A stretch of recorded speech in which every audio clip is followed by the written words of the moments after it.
Assalamualaikum warahmatullahi wabarakatuh. Perkenalkan, nama saya Nilam Yurki Ayu Pratama dengan NBI 14823000025. Di sini saya akan mempresentasikan tugas ETS dari mata kuliah Desain Jaringan dan Komunikasi Data.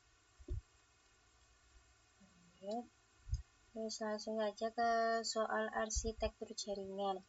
Nomor 1 itu jelaskan fungsi setiap layer pada sistem arsitektur jaringan OSI layer model.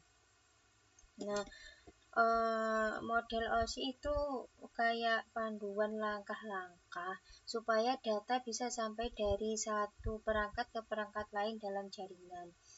Terus OSI itu punya 7 lapisan. Nah, yang pertama itu physical layer atau lapisan fisik. Ini adalah level dasar banget ya, yang ngurusin hardware atau perangkat fisik yang dipakai buat ngirim data. Nah, bayangin kalau kamu itu ngirim pesan itu pakai sinyal atau kabel.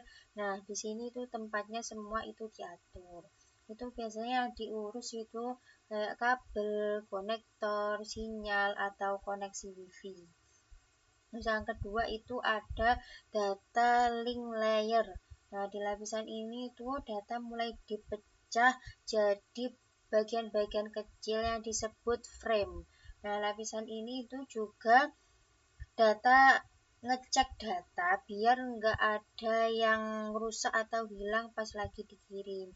Ibaratnya kayak tukang cek barang di gudang yang pastiin paket kamu itu aman dan sesuai sebelum dikirim. Nah, yang ketiga itu ada network layer. Itu lapisan jaringan. Nah, di sini itu data mulai dikasih alamat tujuan. Nah, ini lapisan yang ngurus rute atau jalur mana yang harus dilewati data supaya sampai ke tujuan. Lo bayangin aja kayak aplikasi Maps gitu yang nentuin rute tercepat buat sampai ke tujuan. Ibaratnya kayak gitu. Nah, yang keempat itu transport layer. Nah, ini itu lapisan yang nentuin gimana data diantar biar nggak ada yang ketinggalan atau salah urutan. Terus contohnya kayak tukang paket itu yang ngirim barang. Nah, ngirim barangnya itu satu persatu dan mastiin urutannya itu sesuai daftar pengiriman. Yang kelima itu session layer. Itu lapisan sesi itu di sini sesi komunikasi diatur. Nah, sesi ini tuh kayak panggilan telepon antara dua perangkat yang bikin mereka itu bisa ngobrol. Nah, kalau selesai sesi itu bakal ditutup. Yang keenam itu presentation layer. Nah, data itu yang mau dikirim mungkin formatnya beda-beda. Misalnya teks atau gambar atau video. Nah, itu di sini tuh data dikonversi atau diubah atau dienkripsi biar bisa dipahami oleh perangkat tujuan. Terus yang ketujuh itu ada application layer atau lapisan aplikasi. Ini lapisan paling dekat dengan pengguna. Nah, di sini tuh kita bisa pakai aplikasi seperti browser buat browsing atau aplikasi email buat yang mau ngirim pesan. Nah, lapisan ini itu yang nampilin data dalam bentuk yang bisa kita lihat dan kita pahami.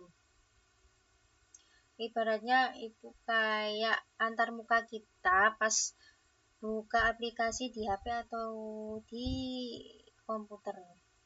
Nah, intinya itu kan ada 7 tadi. Yang pertama itu ada physical, itu untuk urus perangkat fisik dan sinyal. Yang kedua itu ada data link, itu buat bungkus data jadi paket frame dan cek itu dan mengecek itu biar aman. Nah, yang ketiga itu ada network, itu untuk tentuin alamat dan rute tujuan. Terus yang keempat ada transport, itu untuk pastiin data sampai lengkap dan urut. Yang kelima itu ada session, buat sesi komunikasi antara perangkat.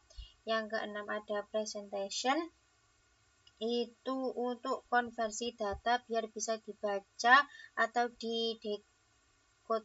Nah, yang terakhir yang ketujuh itu ada application, yaitu lapisan yang kita langsung pakai buat aplikasi sehari-hari. Lalu untuk soal yang kedua, jelaskan perbedaan antara OSI dan TCP/IP. Nah, untuk OSI itu biasanya ada punya 7 lapisan, yaitu jadi lebih detail ya. Terus lebih ke model teori buat belajar jaringan. Terus OSI itu biasanya untuk bagi-bagi tugas tiap lapisan. Ada yang urus sesi, inskripsi, dan lain-lain. Terus OSI itu nggak ditentuin protokol spesifik, jadi lebih ke konsepnya. Kalau TCP/IP itu cuma punya 4 lapisan, jadi lebih simple. Nah, terus biasanya langsung dipakai buat komunikasi di internet. Lalu bisa gabungin beberapa fungsi jadi satu. Jadi fokusnya itu untuk kirim data ujung ke ujung, jadi itu end to end. Terus kalau TCP/IP itu sebenarnya udah pakai protokol nyata kayak IP dan TCP UDP itu. Jadi langsung bisa dipakai buat internetan. Jadi intinya itu OSI itu lebih cocok buat dipelajari, sedangkan TCP atau IP itu langsung dipakai buat jaringan internet kita sehari-hari. Tuh. Terus untuk soal nomor 3, jika diharuskan memilih antara OSI dan TCP/IP, model mana yang kalian pilih dan jelaskan alasannya. Nah, kalau disuruh pilih itu banyak yang bakal pilih TCP/IP ya. Terus untuk alasannya itu banyak karena udah terpakai di internet, jadi semua jaringan internet itu sekarang pakai TCP/IP, jadi jelas udah terbukti. Terus banyak lebih simple, jadi cuma 4 lapisan, nggak seribet OSI yang ada 7 lapisan, lebih detail. Nah, kalau TCP/IP kan lebih simple. Terus kalau TCP/IP itu biasanya fokusnya langsung kirim data. Jadi TCP/IP itu dirancang buat ngirim data dari ujung ke ujung. Jadi cocok buat komunikasi internet. Jadi buat dunia nyata itu TCP/IP lebih praktis dan langsung bisa dipakai. Terus untuk soal subnetting yang nomor 1, Anda diberi alamat jaringan 192.168.520 subnet 24. Sebutkan berapa jumlah network host serta rentang IP untuk host.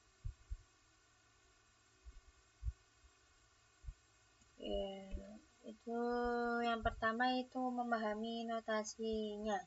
Itu 192.168.520 itu adalah ini tuh adalah alamat jaringannya.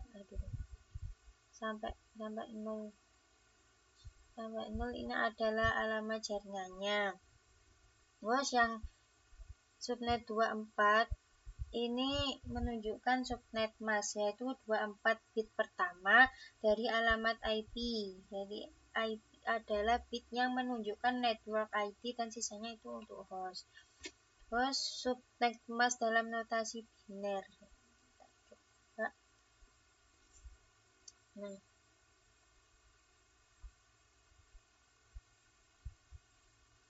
notasi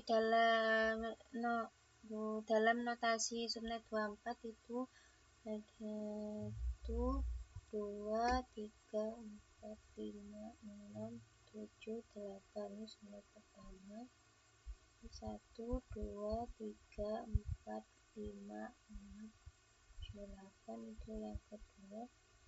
1, 2, 3, 4, 5, 6, 8. Terus lalu 1, 2, 3, 4, 5, 6, 7, 8. Nah, 24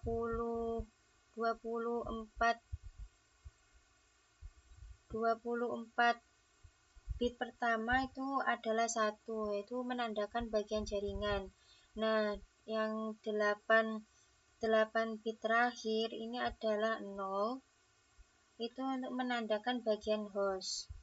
Terus jumlah network dan host itu dengan subnet 24 kita tidak melakukan subnetting lebih lanjut, sehingga hanya ada satu network dalam blok ini. Jadi jumlah host dalam subnet 24 itu dihitung dari 8 bit sisa 8 bit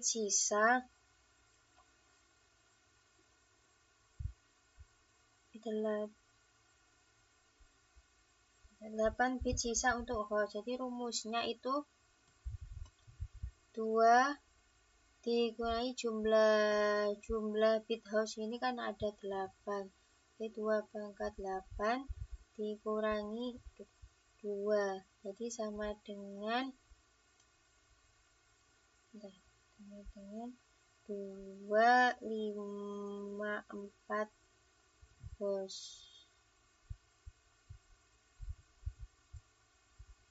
Jadi jumlah host yang bisa digunakan itu berjumlah 254. Nah, untuk rentang IP untuk host itu karena kita memiliki 8 bit untuk host, yaitu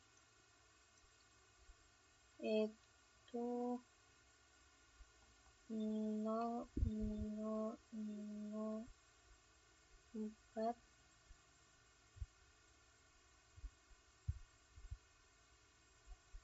1, 2, 3, 4, 5, 6, 7, 8 sampai 7,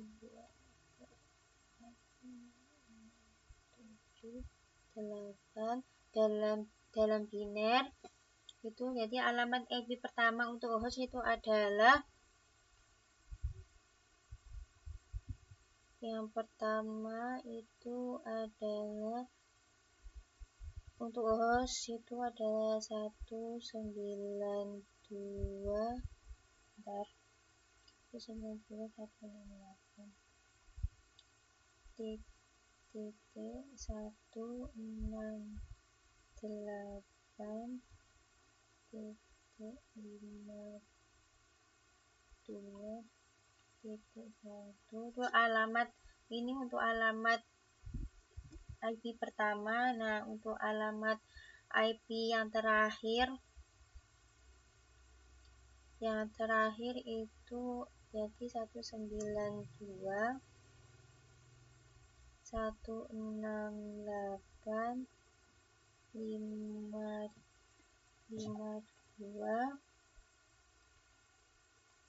254. Jadi kesimpulannya itu jumlah networknya ada 1, terus jumlah host yang dapat dipakai itu ada 254. Lalu yang rentang IP untuk host itu rentangnya jadi dari 192.168.521 sampai yang terakhir itu 192.168.52254. Lalu untuk soal yang nomor 2, Anda diberi alamat 172.16.00 subnet 16. Jika dibutuhkan sejumlah 21 subnet 16 harus dirubah menjadi subnet apa?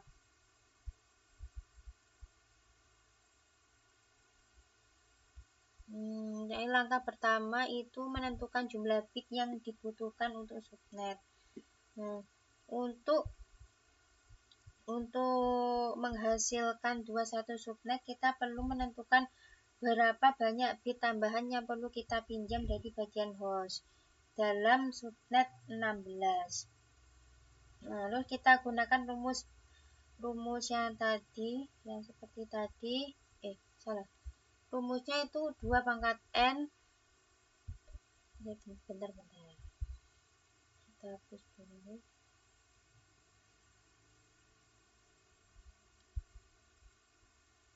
Rumusnya itu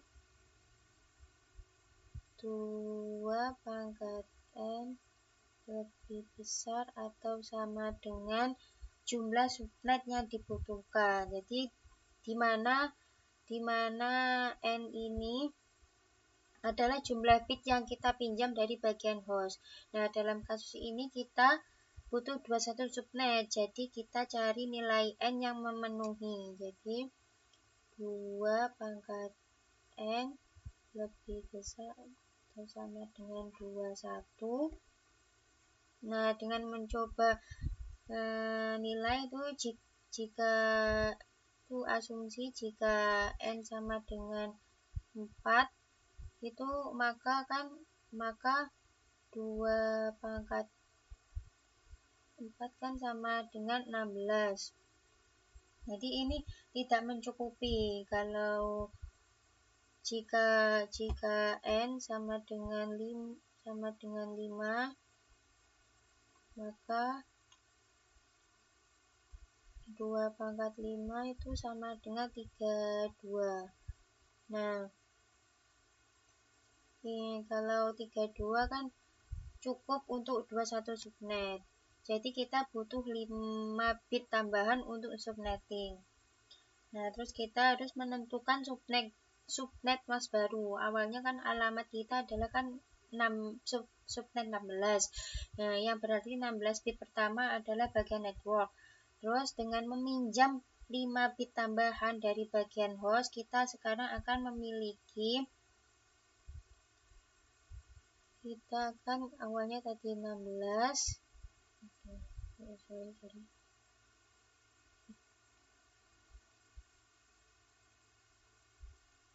Awalnya 16 ditambah pinjam 5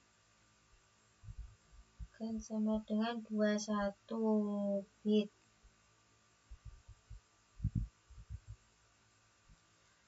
Nah, untuk bagian network, maka subnet mas baru kita adalah jadi subnet mas baru kita adalah subnet 21. Terus selanjutnya menghitung jumlah host per subnet. Nah, setelah meminjam 5 bit untuk subnetting, kita masih memiliki 11 bit tersisa untuk host karena total ada 32 bit dalam alamat itu. Jumlah host per subnet itu dihitung dengan rumus 2,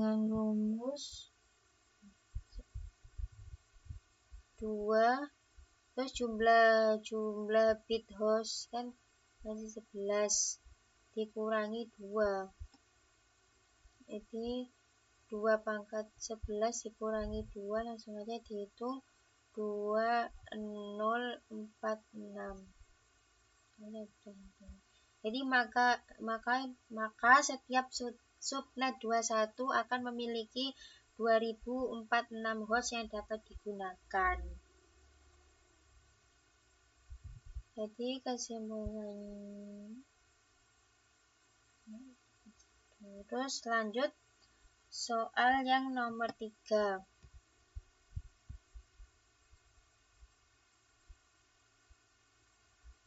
Nomor 3, Anda memiliki alamat jaringan 172.16.520 subnet 24. Tentukan network address dan broadcast address untuk subnet tersebut. Nah, yang pertama network address. Nah, network address itu alamat yang mewakili jaringan itu sendiri. Nah, karena kita pakai subnet 24, Artinya 24 bit pertama itu adalah untuk jaringan dan 8 bit terakhir itu buat host. Jadi network address untuk 172.16.520 subnet 24 itu adalah 172.16.520. Ini itu adalah alamat awal dari jaringan tersebut. Nah,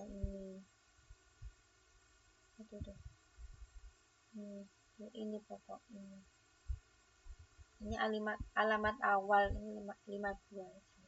Terus untuk broadcast address, broadcast address itu alamat yang digunakan untuk mengirim data ke semua perangkat di dalam jaringan yang sama. Nah, kalau kita ubah semua bit di bagian host jadi 1, untuk subnet 24 itu bagian host adalah 8 bit terakhir. Nah, kita itu dapatkan 172.16.52255. Ini adalah alamat broadcast untuk jaringan ini ya. Jadi kesimpulannya itu untuk network address itu ada 172.16.520. Itu untuk alamat awal. Nah, untuk broadcast address itu 172.16.52255. Langsung untuk soal keempat, alamat awal IP itu 192.168.20.022. Berapakah jumlah host yang tersedia per subnet? Nah, langkah pertama itu menentukan subnet mask untuk subnet 22. Nah, notasinya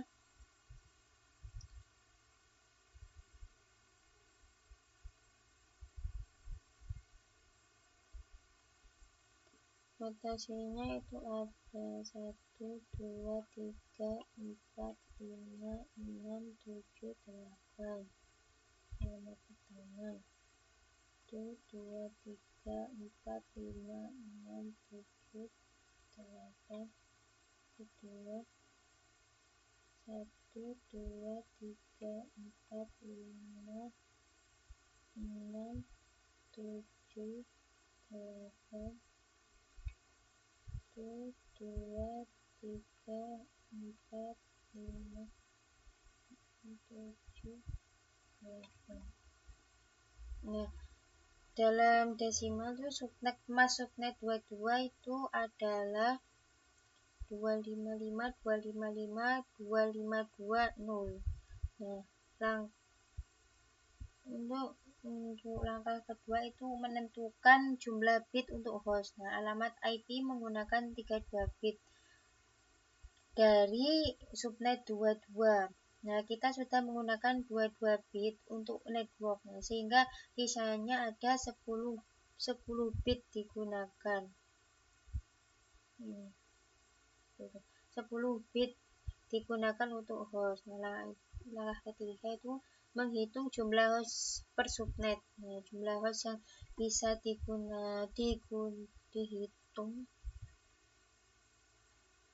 dengan rumus 2 pangkat jumlah bit host itu tadi ada 10, kan ada 10 dikurangi 2 itu 2 pangkat 10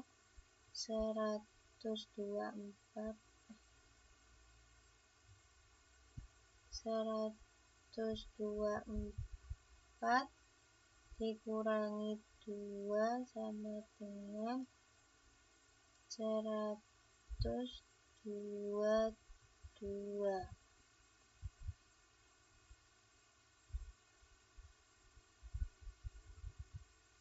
Dengan subnet 22 kita bisa memiliki 1022 host per subnet. Nah, jadi kesimpulannya itu jumlah host per subnet itu ada 1022 host.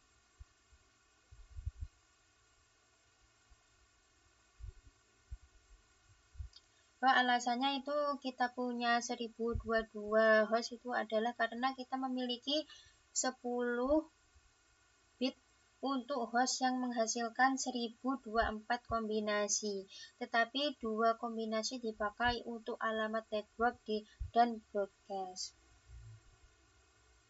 Sekian video presentasi dari saya, kurang lebihnya mohon maaf. Wassalamualaikum warahmatullahi wabarakatuh.